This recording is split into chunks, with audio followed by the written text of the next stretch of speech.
102,3 Rase FM Keep Bandung Beautiful. Kembali bersama saya di Semangat Selasa Malam Hangat bersama Hira SKP.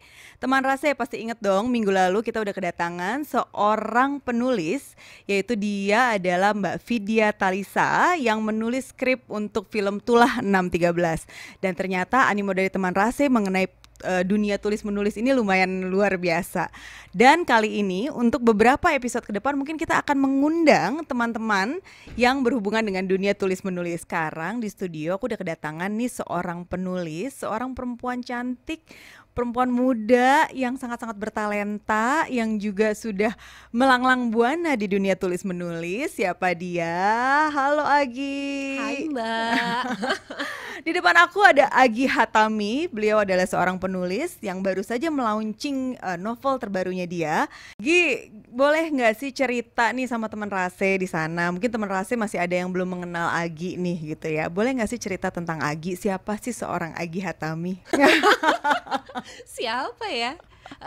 Iya, jadi baru-baru ini dalam beberapa tahun terakhir aku mulai menulis novel dan juga skenario untuk stripping juga series ya di salah satu OTT gitu. Nah kan luar biasa kan ya, perempuan muda terus udah gitu Gak bertalenta muda banget. Mbak aku. Muda lah, yang pasti masih di bawah aku, itu namanya muda gitu. Iya. Kalau enggak dirimu pasti manggil aku Dek gitu ya, jangan Mbak. Kakak. Nah, Gi, cerita dong asal muasalnya menjadi penulis tuh gimana sih? Apakah Agi emang dari dulu seneng nulis? Atau emang ini sesuatu yang terpaksa? Atau gimana sih ceritanya Agi tuh bisa terjun akhirnya di dunia tulis menulis, Gi? Jadi kalau nulis memang passion dari lama, dari dulu gitu. Jadi awal mula tulisan dimuat itu di majalah Bobo waktu SD. SD, umur berapa SD. Gi?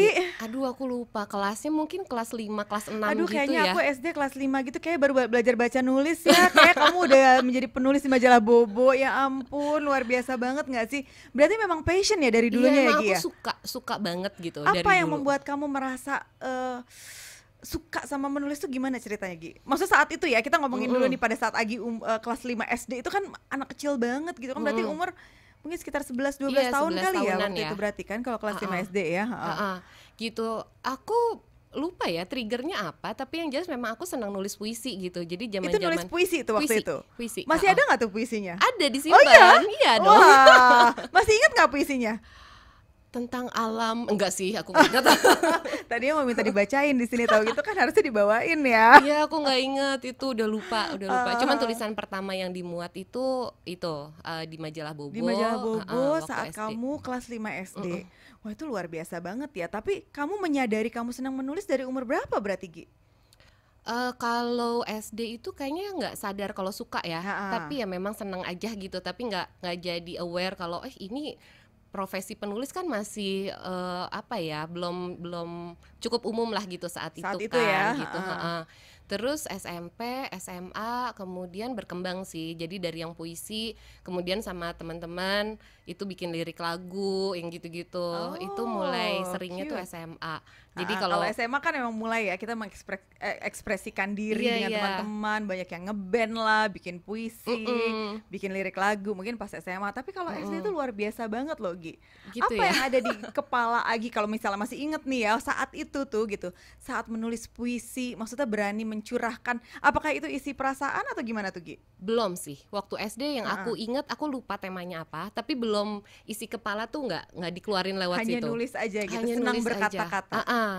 Jadi seneng berbunga-bunga bahasa ya anaknya. Oh, Gitu. lucu Tapi kan kalau ya. ke orang nggak bisa, jadi ya udahlah lewat tulisan aja. Kalau ketulisan bebas lah ya, Tulisan gitu bebas. kan, nggak ada yang komplain ya nggak sih? Luar biasa banget Gi. Berarti udah mulai menulis itu dari kelas 5 SD. Iya. Dari situ mulai tuh, memang maksudnya mulai mendalami karir ini atau sempat off atau gimana tuh Gi? Iya sempat off karena kan memang kesibukan pelajar lah ya gitu ya. SMP, SMA itu cuman kalau nongkrong aja ada waktu luang, Gi buatin lirik dong bareng sama sepupu-sepupu gitu. Karena kebetulan sepupu juga kan anak band juga gitulah gitu. Terus kemudian yang kerasa itu pas kuliah ya. Pas kuliah kayak punya jurnal gitu, tapi isinya bukan dear diary bla bla bla gitu. Memang itu mulai tuh tulisan panjang tentang penggalan-penggalan, antologi lah kalau kita sebutnya gitu ya. itu mulai bikin antologi tuh di kuliah. Kuliah ya Iya. berarti. Agi tadi udah cerita mengenai Agi tuh mulai menulis dari kelas 5 SD, itu luar biasa banget loh menurut aku itu. Wow gitu ya, maksudnya aku kayaknya 5 SD kayaknya masih struggling baca tulis kali ya waktu itu. Kayaknya susah banget gitu kan. Gi, apakah memang pada saat 5 SD itu Agi menulis puisi, apakah saat itu terus Agi juga berpikir bahwa oh gue emang cita-cita gue pengen jadi penulis gitu? Enggak ya, saat itu enggak ya. Cita-citanya apa Gi waktu itu Gi? Cita-citanya ini banget, Susan banget, jadi dokter. Wah, luar Nggak sih, biasa. itu karena bukan kepengen kan, karena ya udah Neng jadi dokter Iya, gitu iya. kan, lebih Kita ke kan kalau gitu dari kan. jauh waktu kecil gitu ya, Iya. diiming-iminginnya tuh jadi Iya dokter bener, gitu kan. di Ya, zaman-zamannya betul. kita Benar, tuh benar, kan beda benar. sama anak-anak sekarang, dari SD mereka udah tahu Pengen gitu. jadi YouTuber kalau anak Iya, sekarang. iya, Heeh, udah tahu mau cita-citanya jadi YouTuber. dan passionnya di situ gitu, Yes. mereka geluti gitu. Kalau dulu kan kayaknya ya udah cita-citanya kok nggak dokter, kok nggak guru gitu kan. Jadi memang tidak terpikir sama sekali untuk Tidak terpikir jadi untuk menjadi seorang penulis Iya. ya. Nah, terus akhirnya bagaimana tuh perjalanannya sampai akhirnya Agi bisa menjadi seorang penulis seperti sekarang? Aku ngobrol dengan dirimu, Cie. Buka kartu.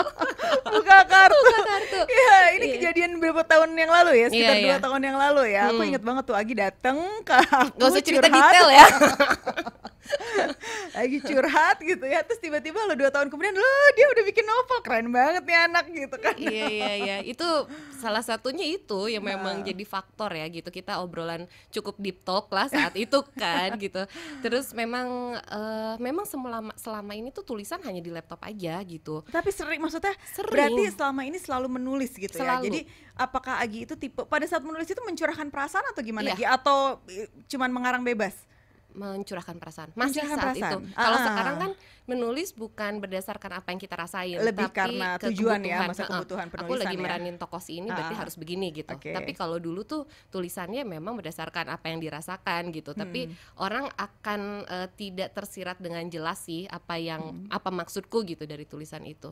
Tapi ya memang ya menulis aja gitu terus lama-lama kok ini hanya di laptop ya gitu. Ini kapan nih gitu mau dipublish, enggaknya mengapresiasi diri sendiri aja sih diperlukan gitu. Lebih untuk aktualisasi diri kah? Iya. saat itu kayak maksudnya di usia yang nggak lagi muda, terus Muda Gi, muda. Aku aja merasa masih ABG. KTP mana? Umur-umur sekitar itu justru lagi ABG-ABG-nya gitu. Lagi gemes-gemesnya. Lagi gemes-gemesnya. Katanya sih begitu ya. Katanya gitu ya. Gemes nggak Mbak? Sama gitu. Iya gitu. Jadi apa ya? Maksudnya saat itu tuh aku pengen ngerjain sesuatu yang memang aku suka gitu, bukan yang dengan kebutuhan aku gitu, tapi memang akunya suka nih ngerjain apa. Terus ya balik lagi, ini tulisan kok di laptop mulu ya gitu, ini kapan nih memberanikan diri, karena kan ada pertama backgroundnya chemical engineering, jadi Jauh banget ya. Jauh Nggak ada banget. urusannya sama tulis menulis ya. betul gitu. Terus abis gitu ada di circle yang memang mereka sudah paham benar dengan dunia literasi lah gitu, jadi ilmunya kan tinggi-tinggi tuh gitu. Iya. Cuman ya kenapa nggak dicoba sih gitu. Nah saat itu ya memang dari kita ngobrol, terus abis gitu aku DM ini gitu penulis Mbak, kalau ada waktu boleh nggak baca tulisan aku. Mulai pede tuh di situ. Sampai Itu setelah akhirnya- ngobrol, setelah kita obrolan kita itu. tentu saja Mbak. Aku bocorin dikit ya. Jadi waktu itu tahun berapa ya Gi ya? 2020 Iya, ya kali ya. 2020 ya. 2020 ya. Gi sempat datang ke aku ngobrol, kita have quite a bit of a deep talk lah ya gitu. Sebenarnya kalau aku lihat kan yang Agi inginkan adalah aktualisasi diri ya. Betul. Agi kayak bingung nih, aku pengen punya aktualisasi diri. Aku cuma nanya simple sama Agi perasaan waktu itu. Oke, what do you have as the resources gitu. Maksudnya resources apa sih yang Agi punya, sumber apa sih yang Agi punya kan gitu ya gitu. Ternyata dari situ keluar kan bahwa Agi tuh senang menulis gitu Iya, kan. iya. Nah, mungkin itu yang Agi lupa saat itu. Sebenarnya cuma hanya untuk diingetin, "Loh Gi, kamu tuh senang nulis loh. Why don't you make this as a karya?" betul, gitu. Aku betul. ingat banget tuh, aku cuma bilang, "Ya udah Gi, fokusnya berkarya aja." Iya. Tapi kan lumayan ya berkarya kalau jadi duit ya nggak sih? Iya, ya itu bonus ya. Jadinya Bonus ngerjain yang kan? kita Nah, suka. ada rasa kebahagiaan tersendiri ya nggak sih Betul, kalau betul. kita bisa mengaktualisasi apa yang kita punya. Iya betul, betul. Tadi kita ngobrolin mengenai karir Agi di awal-awal. Gimana sih cerita awalnya Agi suka menulis? Ternyata dari kelas 5 SD, luar biasa banget. Sampai akhirnya sekarang Agi sudah mengeluarkan sebuah novel ya Gi ya? Iya. Wes, luar biasa banget. Ini novelnya ada di depan aku. Judulnya Selenophile. Ya, ini Agi boleh ceritain nggak sih ini artinya apa sih? Aku nggak ngerti loh, Gi. Aku tuh bukan orang yang pintar berkata-kata. Cie. Jadi boleh dijelasin nggak sih selenophile itu apa sih? Selenophile itu istilah yang dipakai untuk seseorang yang memang punya punya kesukaan berlebih terhadap bulan. Bulan. Jadi kan memang ada istilah-istilah tuh kalau kita semacam fobianya gitu. Terus yang berakhiran feel ini kesukaan ya, bukan Betul. fobia terhadap bulan, bukan? Bukan, kesukaan terhadap bulan. Betul. Oh, wow. Jadi dia tuh ada dua tokoh di sini, Kiara dan Ayah Damar. Dua-duanya tuh orang yang seneng disebutnya nongkrong lah gitu di teras mereka kalau udah malam ngeliatin bulan. Terus mereka punya imajinasi, punya pemikiran sendiri gitu. Jadi kecintaannya terhadap bulan, Selenophile ini bercerita tentang itu. Kecintaannya terhadap bulan, wah menarik sekali. Agi suka bulan juga? Aku bintang. Oke, tapi kenapa menulis tentang bulan? Aduh. Jadi sebenarnya si background dari si novel Selenophile ini itu tentang salah satu tokoh remaja, dia namanya Kiara. Jadi dia punya ayah angkat itu Ayah Damar yang mengidap autism spectrum disorder. Nah, berawal kenapa bulan? Karena dia si Ayah Damar ini yang punya kesukaan terhadap bulan gitu. Jadi di samping bukan kelainan dalam dirinya gitu, ternyata dia merasa menjadi orang normal di waktu dia melihat bulan di waktu di malam hari. Jadi banyak hal yang dibagi dengan anak angkatnya, dengan Kiara ini. Itu sih luar biasa ya. Agi kan lebih suka bintang, berarti nggak begitu suka bulan lah ya, dalam tanda petik. Intinya aku suka malam. Intinya aku suka malam. Karena syahdu aja gitu ya. Iya enggak sih? Oh. Kalau malam, kalau hujan gini ya, gitu kalau kan. sama penulis gini ya bawaannya jadi romantis gitu loh rasanya Aku gitu. Apalagi puisi ya. Apalagi lagi hujan-hujan gini ya, kayaknya langsung aduh gimana gitu kan ya gitu. Nah, Gi, ceritain deh, boleh nggak kita dikasih spoil dikit tentang cerita tentang si Selenophile itu tadi, mengenai si Kiara dengan Ayah Damar. Terus apa ceritanya, Gi, kalau boleh tahu nih, biar teman-teman Rase di luar sana, ini udah ada di toko-toko buku? Sudah. Ya, teman-teman Rase yang mau tahu tentang atau mau membaca lebih lanjut bisa baca tentang Selenophile ini ya. Ada di toko-toko buku ya, Gi ya? Iya, jadi gambaran besarnya Selenophile ini tentang Kiara tadi, gimana dia struggling untuk menghadapi ayahnya yang Down syndrome. Tapi gitu. ada cerita percintaannya gitu tetap di dalamnya? Tetap lah. ada. Harus ada romantis lah ya. Harus ada. Nah itu juga jadi yang membedakan dia itu karena dia punya latar belakang ayahnya yang Down syndrome. Kemudian dia nggak bisa tuh kayak anak-anak kuliahan remaja yang nongkrong di tempat pulang kuliah gitu, terus nongkrong, terus pulang malam clubbing. Nah dia tuh nggak bisa gitu karena memang si Ayah Damar ini kayak sudah dia mempercayakan semuanya ke Kiara itu. Jadi ya memang kegiatan dia akan menjadi rutinitas dia untuk men-take care Ayah Damar ini. Nah beda lagi dengan urusan percintaan gitu, di waktu dia lagi berkoar-koar berapi-api tapi ada background Ayah Damar jadi kendala sama suami. Jadi dia punya keterbatasan lah ya. Betul. Untuk dalam hidupnya itu, apakah itu dunia percintaan atau dunia persilatan, dia tetap ada keterbatasan karena dia harus mengurus Ayah Damarnya ini. Betul. Kasian deh pokoknya. Susah nggak sih, Gi, jadi penulis novel? Kamu tadi kan kamu tadi cerita mengenai Kiara dan Ayah Damar, berarti kan kamu harus berimajinasi nih. Susah nggak sih mengeluarkan imajinasi itu, atau gimana sih, Gi, caranya gitu loh? Maksudnya apa sih yang kamu lakukan bisa menulis dan berimajinasi, atau menuliskan imajinasi kamu gitu ke dalam bentuk tulisan? Pertama sih memang aku suka untuk berimajinasi gitu. Aku senang ngegambarin. Anaknya seneng ngayal nih ya. Karena realita berbicara lain, Mbak. Betul. Lebih enak ngayal sih, benar. Lebih enak ngayal, pengen cepet jadi penulis tidur aja ya gitu. habis ini ya, kayaknya ngayal-ngayal aja gitu, kayak bahagia hidup ya. Iya, jadi memang seru gitu.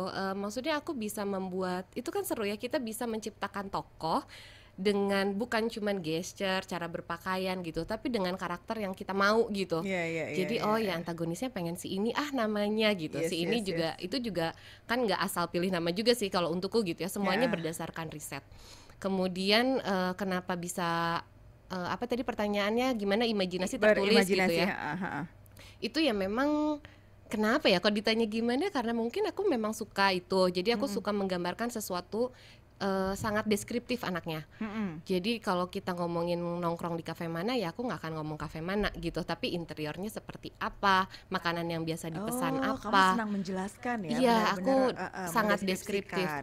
Oke, gitu, oke. gitu. Jadi ya itu aku tuangkan ke tulisan gitu. Terus memang penuh keseruan sih di waktu kita bisa menciptakan konflik antar tokoh. Terus abis gitu kitanya juga kadang kebingungan, aduh ini diberesinnya gimana ya, jalan keluarnya apa ya gitu. Itu seru aja sih, Iya, iya, karena iya, aku iya. melihat si tokoh-tokoh ini, untukku tokoh-tokoh di dalam novel aku yang selenovel maupun yang lain itu untukku nyata sih.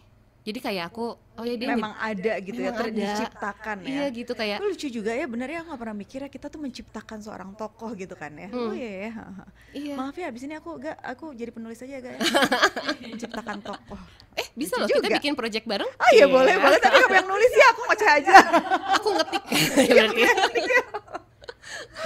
Aku paling nggak bisa nih berkata-kata gitu, apa ya, ibaratnya merangkai kata menjadi indah, menjadi cantik tuh aku paling susah tuh. Aku karena orangnya to the point kali ya, jadi Iya. gitu selesai. Iya, tapi itu salah satu masukan dari salah satu penulis yang lain.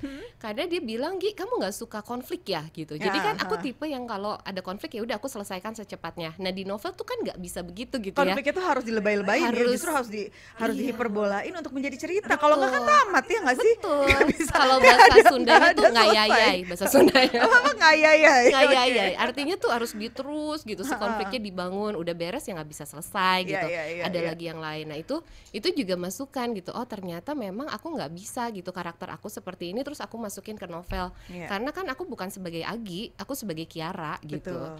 Jadinya Nah, ada satu yang kadang-kadang aku suka wondering ya Gi ya, dalam artian pada saat kita menuliskan sesuatu atau pada saat kita berkarya tentang sesuatu, kadang-kadang kan kita terlibat secara emosi di dalamnya ya. Pada saat kita terlibat secara emosi di dalamnya, itu kadang-kadang ada nggak sih, misalnya lagi nulis A gitu ya, tiba-tiba kejadian tuh ke dalam kehidupan Agi gitu, tanpa Agi sadari ternyata is related gitu loh. Iya, aku begitu.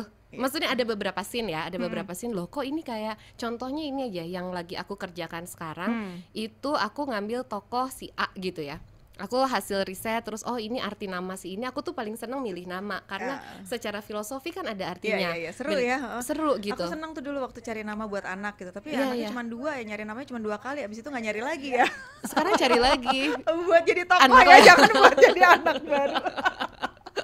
Buat jadi tokoh aja Buat ya. jadi tokoh, tapi kan seru ya gitu Iya, ya. iya, Oh iya. ini karakternya tuh seperti ini gitu si nama itu. Nah aku tuh bikin project ini sama temanku. Terus pas aku masukin satu nama, dia bilang, gila ya gitu. Ini ternyata relate karena dia punya apa ya, gebetan dia di zaman dulu yang Namanya memang, itu? namanya itu. Padahal pada saat Agi memilih nama itu belum Enggak, karena dia di Oke. Jakarta kan. Iya, Kita iya, cuman aku bikin chapter berapa, dia bikin chapter berapa. Terus di waktu penokohan jadi karakter Bible gitu aku yang bikin. Terus dia gitu, dia juga kaget sendiri. Oh gila sih gitu. Jadi ada beberapa scene yang memang akhirnya relate gitu. Aku suka sih dengan hal-hal begitu. Maksudnya seolah diiyakan ya gitu ya. Pernah nggak ada satu scene misalnya baik itu baik atau baik itu buruk gitu ya, maksudnya misalnya ada satu scene di novel Agi yang kemudian menjadi nyata terjadi di dalam kehidupannya Agi? Enggak sih sejauh ini. Enggak ya, Enggak jadi sih. Kayaknya tetap aku harus nulis yang aman-aman aja Iya, ya. iya, Aku betul, mau betul, hidupku betul, aman gitu. karena kan kalau ada aja ya kayak minggu lalu tuh pada saat kita interview Vidya gitu kan, dia kan penulis film kita ya, film Tulah 613 itu kan Vidya cerita tuh, jadi ada scene-scene yang bahkan udah kita remove tapi kejadian akhirnya gitu loh gitu. Nah itu tuh pengen tahu aja apakah itu berlaku pada semua penulis gitu kan, atau memang itu hanya kebetulan saja, mungkin kebetulan saja untuk kasusnya Vidya kemarin Iya, kali iya. ya. Tapi aku percaya sih dengan ketidaksengajaan gitu ya. Jadi apa yang kita tulis tuh ya itu kadang-kadang relate gitu. Secara tidak langsung Secara kadang-kadang tidak menjadi langsung manifestasi pemikiran kita atau bawah sadar kita nggak sih? Betul. Nah, tadi Gi cerita tentang Agi sebagai seorang penulis, udah bikin karya. Kesulitan sebagai seorang penulis itu apa sih, Gi? Yang aku rasain itu memaksakan mood ya. Jadi Karena ini kreatif ini ya, maksudnya ini kan kerjaan kreatif ya. iya. Kerjaan kreatif itu kan sangat-sangat berpengaruh terhadap mood Iya, ya kan. cuman kan nggak bisa diikutin ya. Maksudnya iya. memang itu Kalau udah deadline mau nggak iya mau udah harus deadline dikejar kan ya. harus dikejar, harus dilawan. Terus alasan mood itu kayaknya Bukan nggak masuk akal ya, memang orang ngerasain gitu manusiawi, tapi nggak bisa diikutin gitu. Itu sih yang memang kadang-kadang, atau memang ide, terutama itu juga sih, ide lagi ini udah selesai nih, aduh apalagi ya gitu, tentang apalagi ya, itu sih lebih ke mengorek-ngorek gitu ya si cerita selanjutnya. Tapi itu juga beres sih dengan kita nonton, itu kan banyak ide-ide bermunculan Men-trigger kan. ya, men-trigger Iya. ini ya, men-trigger kreativitas kali ya. Iya. Kalau kita nonton, kita baca buku, kita ngobrol sama orang gitu kali ya. Iya, jadi kayak ada line-line dialog juga yang oh iya ya, kok ini keren banget ya gitu. Jadi hal-hal kayak gitu sih. Itu bisa dieksplor untuk dimasukin ke penulisan gitu ya Betul, Gi ya. iya. Luar biasa banget Gi. Agi ini kan seorang ibu ya, seorang ibu yang juga 2 anak ya Gi ya? Iya, Ya kebetulan anak kita satu sekolah ya. betul. Sekolah yang lama juga satu Sekolah yang sekolah. lama satu sekolah, sekolah yang baru satu sekolah gitu. Nah, gimana sih Gi cara Agi membagi waktu nih antara karir dan anak-anak kayak gitu kan? Menulis tuh kan pasti memakan waktu yang sangat-sangat luar biasa gitu. Gimana cara Agi bisa membagi waktu itu Gi?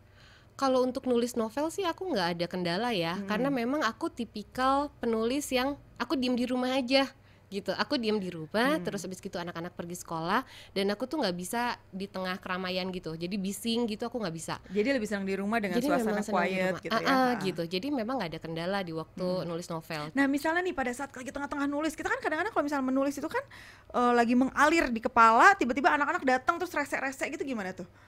Ih, jangan ganggu. Pokoknya Bisa tapi ya mereka udah tahu ya. Ya Oh, maksudnya kan oke, mereka oke, udah oke. Iya, iya, iya. besar lah ya, udah cukup besar, dikasih pengertian.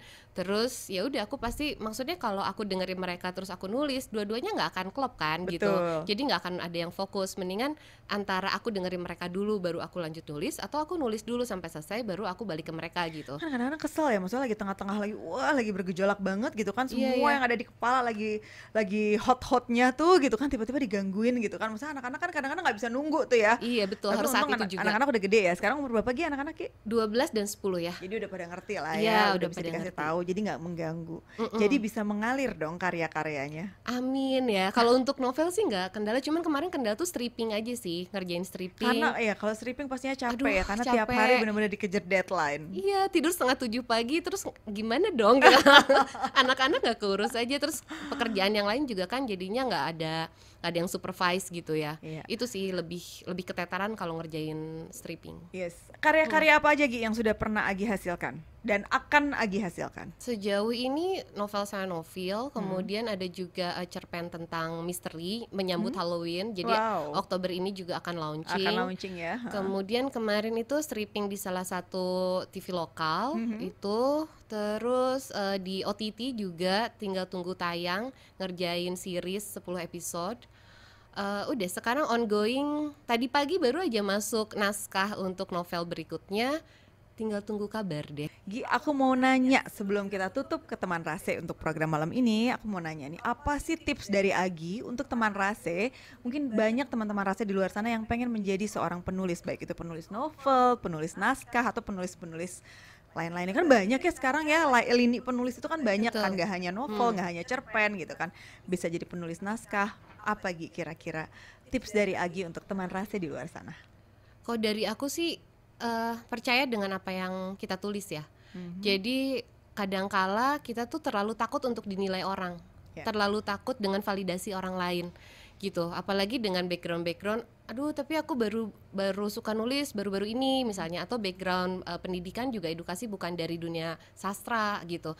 Yang pertama sih memang harus percaya gitu dengan isi tulisan kita gitu, dan berani mempertunjukkannya gitu ke orang lain gitu. Dilihat orang, berani juga tuh mau gitu. Kadang-kadang kan yang sebenarnya kerasa sama aku di waktu masuk ke circle penulis ini, memang ada rasa bukan minder ya, tapi memang nggak percaya diri aja gitu. Itu karena background mereka, terus abis gitu pekerjaan mereka juga, profesi penulis juga udah lama. Tapi kalau itu diikutin terus, ya aku nggak akan ada di titik ini dong gitu. Jadi memang kitanya harus percaya sih dengan apa yang kita tulis, kemudian membuka diri. Bukan kita nulis tuh kan dengan apa yang kita tahu gitu ya, tapi membuka diri karena banyak banget ilmu di luaran sana yang ternyata bisa mensupport apa yang kita suka gitu. Itu sih dari aku. Soalnya biasanya ya, maksudnya bukan berusaha untuk mengeneralisasi, tapi biasanya kebanyakan kalau aku lihat para penulis itu biasanya orang-orang melankolis kan. Orang-orang melankolis yang dalam artian mereka itu senang di belakang layar, senang sibuk dengan dunianya gitu. Dalam arti menulis kan di belakang laptop gitu kan ya, sibuk dengan dunianya, very details gitu. Nah, biasanya orang-orang melankolis ini agak perfeksionis banget.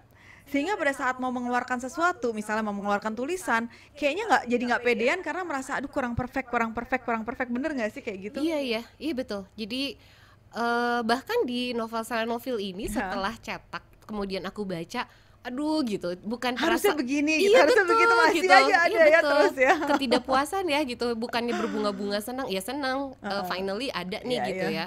Tapi aduh aku harusnya bisa nulis lebih baik dari ini loh gitu. Harusnya aku dialognya nggak begini loh. Tetap sih itu memang, tapi menurutku itu perlu ya ketidakpuasan itu kan gitu. Kalau Yes. kita puas juga ya akan berhenti di situ aja gitu. Betul sekali. Gi, pesan apa nih buat teman-teman Rase di luar sana untuk teman-teman yang ingin menjadi penulis, langkah awal apa yang harus teman-teman lakukan? Menulis. Yes. Menulis. Keren banget. Konsisten Benar. gitu. Karena Konsisten dalam menulis betul, gitu ya. karena menulis itu seperti kita punya kemampuan bahasa lain sih, bahasa asing gitu ya. Kalau nggak dipakai ya memang jadi terbatas. Jadi kok kayaknya kaku. Jadi kayak waktu nulis skenario sama nulis novel itu kan berbanding terbalik. Di waktu aku lagi sering-seringnya nulis skenario untuk stripping, di waktu nulis novel gagu gitu. Jadinya kenapa ya, kok terlalu to the point, kok aku nggak bisa menggambarkan Ina itu gitu. Jadi memang konsisten sih untuk dalam hal apapun sih sebenarnya. Keren banget. Nah, teman Rase, untuk teman-teman yang memang bercita-cita atau masih punya keinginan untuk menjadi penulis, jangan lupa ingat pesan Agi Hatami tadi untuk terus menulis, konsisten dalam menulis. Agi, thank you so much. Terima kasih udah datang ke studio Rase untuk program Semangat Selasa Malam Hangat bersama saya Hira SKV. Teman Rase, kita ketemu lagi di minggu depan. Tetap dengarkan Semangat Selasa Malam Hangat setiap hari Selasa jam 7 sampai dengan jam 9 malam hanya di 102,3 Rase FM. Keep Bandung beautiful,